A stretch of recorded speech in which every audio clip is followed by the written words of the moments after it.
Your finger trembles over confirmed deposit. On the screen. Processing. In your ear, a calm voice saying you're on the right path. Outside, the city carries on as usual. Cars passing. People going to work. And you're there, one touch away from changing your life. But there's a catch. Someone already knew you were going to press it.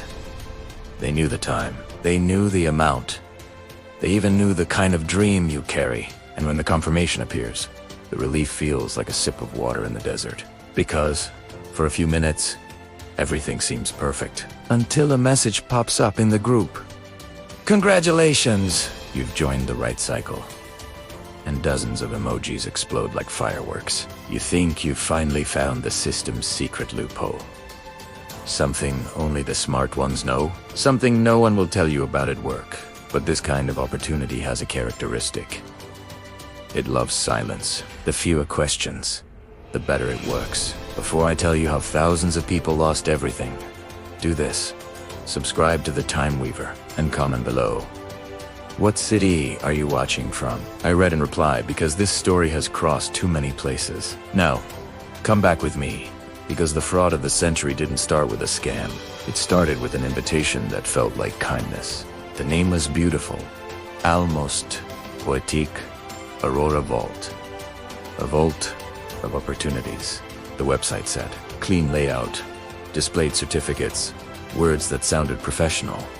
Compliance. Custody. The founder, Daniel Voss, appeared in weekly videos. Always in a simple shirt, a light smile, a confident voice. He told an irresistible story.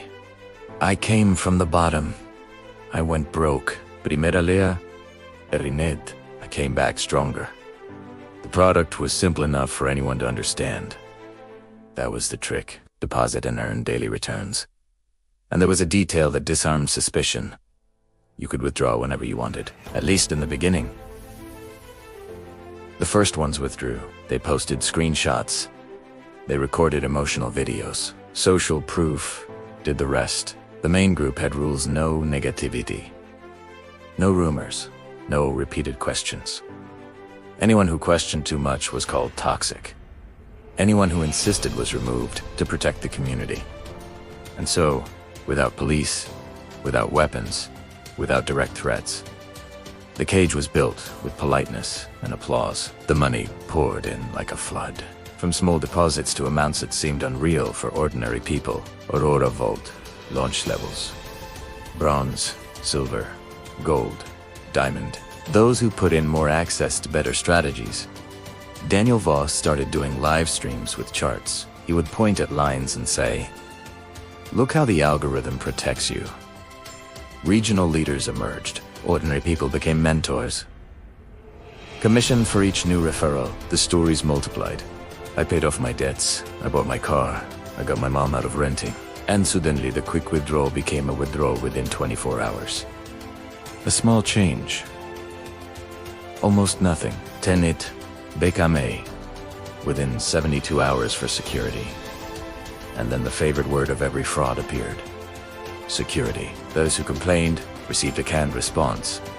It's standard procedure to prevent money laundering. The support still answered. It took a while, but it answered. This almost working is what traps you more than a no. And as the anxiety grew, Daniel would repeat. The system is adjusting to handle the volume. This is a sign of success. The first night without a withdrawal was the worst. You refresh the screen, and nothing. You refresh again, and nothing. In the group, the phrase of the day becomes a mantra. Calm down. It will normalize. But no one seems truly calm. In the middle of the night, an audio circulates. A friend of mine inside the company said everything is fine. No name, no proof, just comfort. The next day, the website is slow. The app shows an error, and your heart already knows what your head doesn't want to admit. An official message appears. Emergency maintenance to protect our users. Protect how, if you can't touch your money? People try to call the leaders. Some don't answer. Others answer and speak like robots. Daniel goes live with dark circles under his eyes. And a gentle voice. He looks like a man carrying the world on his shoulders. And that is more convincing than any spreadsheet. We are under attack. They are trying to bring down our project. And suddenly the fraud becomes a warrant. You become a soldier. He announces a solution. Whoever locks their balance for a longer time will have priority in payments. The logic is absurd. But hope is stubborn. And at this point, many people do the unthinkable. They put in more money because they believe they are saving their investment. The turning point begins with something small. An exhausted employee commenting on a forgotten post. He doesn't accuse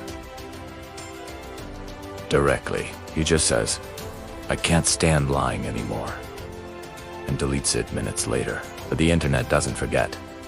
Screenshots appear. Old links resurface, and the castle begins to creak. One person decides to do the basic thing no one had done. Look for the office at the website's address. Tailor-made. They film the door. It's an empty room.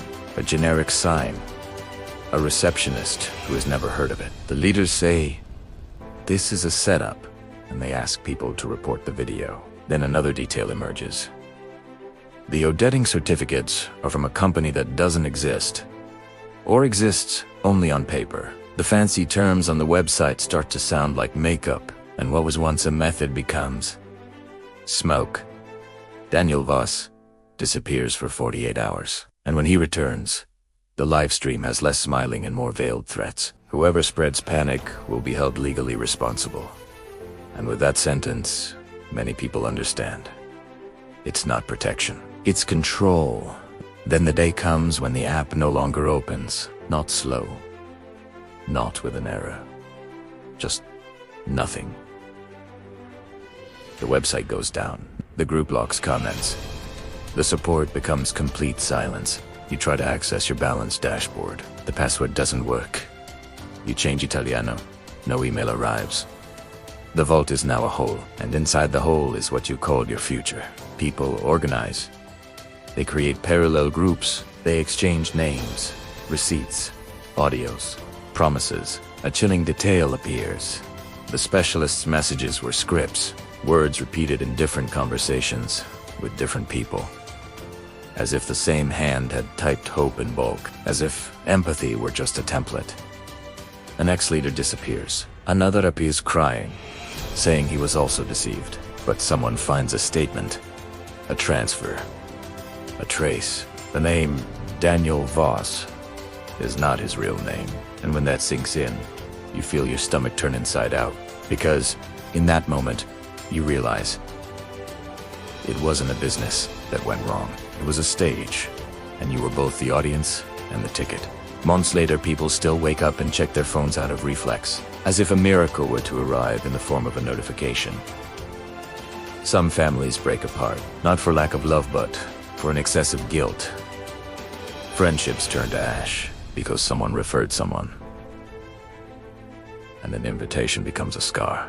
There are those who sell their car to pay off debt. There are those who move back in with their parents. There are those who remain silent out of shame. And shame is the final blow. It prevents reporting, prevents help, prevents the person from saying I was deceived. The vanished leaders reappear with new profiles, new names, new promises. The fraud changes its clothes, but not its body. Some try to rebuild their lives cent by cent, and they discover that recovering money is hard.